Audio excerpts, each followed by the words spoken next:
pense que c'est le portrait d'une femme qui connaît pas de limites, qui est embarquée dans ce système de pensée que le Trumpisme américain a engagé et qui est dans une lutte comme si c'était une sorte de Jeanne d'Arc prête à sauver l'Amérique. Forcément, il y a un moment donné, elle commet un acte irréparable et elle tue quelqu'un qui est sans défense. Après, du fait qu'elle a un uniforme, qu'elle a prêté serment, elle se sent forte de ça, un peu comme Trump.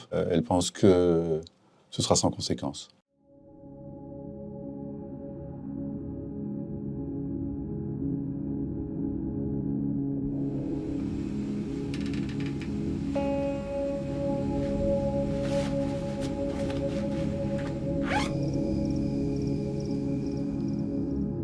U.S. citizen? But I'm a nurse. I travel through here every day. And I'm telling you to park your car in the inspection zone over there. J'écris tout le temps. J'ai des projets comme ça qui sont là. Et puis au moment où on vient d'en terminer un, on a juste envie de faire quelque chose de tout neuf. Et donc j'avais envie tout d'un coup de faire un western avec un shérif. Et j'ai commencé par chercher les Indiens. Et alors je tombe sur les Tohono O'odham, dont le territoire est à cheval, 50% du territoire au sud, au Mexique, et 50% au nord, en Arizona. Et tout ce que ça comporte comme complications pour ces gens qui sont là depuis des millénaires et qui ont vu s'ériger une barrière devant chez eux, qu'ils nient en réalité. La deuxième chose qui me paraissait vraiment super importante, j'avais fait 2 films sur le personnage de la victime, celui qui subit le bourreau. Je voulais explorer ce personnage noir.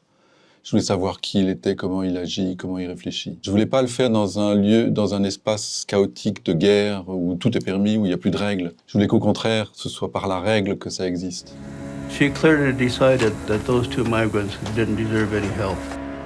That's hate. That's your opinion. That's not a fact. J'ai pensé à Vicky à peu près tout de suite. J'ai eu le bonheur de voir Phantom Thread.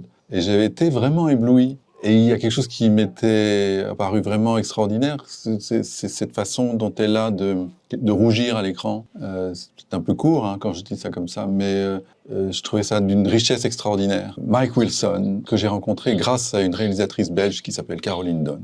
Elle avait rencontré Mike, elle en avait fait le portrait. Et donc du coup, j'ai voulu aller rencontrer cet homme-là. Donc je l'ai rencontré et il était très hésitant. Il avait participé à une demi-douzaine de documentaires. Mais pour lui, l'idée de la fiction n'avait jamais effleuré, évidemment. Il dégageait quelque chose à l'image que je trouvais vraiment remarquable et j'étais convaincu qu'il en ferait bon usage et que ce serait vraiment un bon acteur.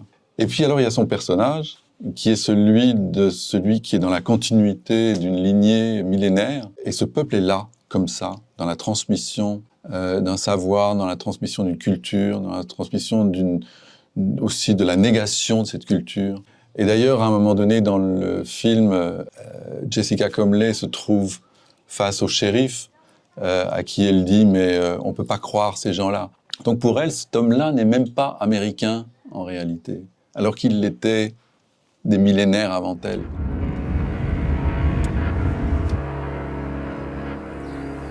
I'm here to defend my country, and I'm proud.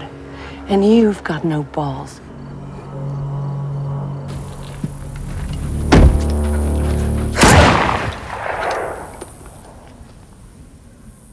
Quand je fais mon film et que je me renseigne et que je rencontre des gens qui me parlent de ce que représente la migration à partir du Mexique ou d'ailleurs, que ce soit du Guatemala ou du Venezuela maintenant, avec des parcours incroyables de gens qui font des trajets à pied à travers des montagnes de boue pour arriver jusqu'à la frontière américaine et qui font tout ça une fois pour toutes.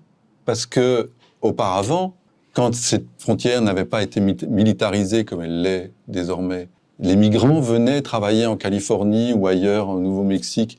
Ils faisaient les cueillettes, ils rentraient chez eux 3 mois plus tard. Ils avaient gagné de l'argent, ils construisaient une nouvelle partie, une nouvelle portion de leur maison. Mais en tout cas, il y avait un échange entre travail et économie qui fonctionnait entre le Mexique et les États-Unis. Moi, je suis sûr que si on ouvrait les frontières, il y aurait des flux, avec des moments de crise qui seraient peut-être un peu difficiles à tenir parce qu'il y aurait trop de monde, mais il y aurait des reflux dans l'autre sens, parce que tout le monde a envie de retourner chez soi. On quitte jamais sa maison sans une raison d'absolue nécessité. C'est ça qui est déjà dans le film précédent, dans Inseriated, c'était ça. Comment quitter sa maison et laisser derrière soi tout ce qu'on est, tout ce qu'on a. Who do you think you are, Comley? Huh? You think you're in the Wild West or something? That you're on a mission or something? We don't make deals. Calmly, please. No! What the fuck did you say, cunt? That's enough. You hurt me! Fuck you!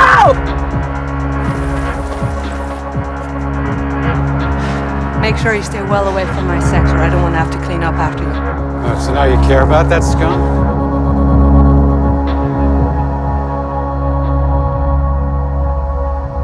But this border, you know, Doesn't exist.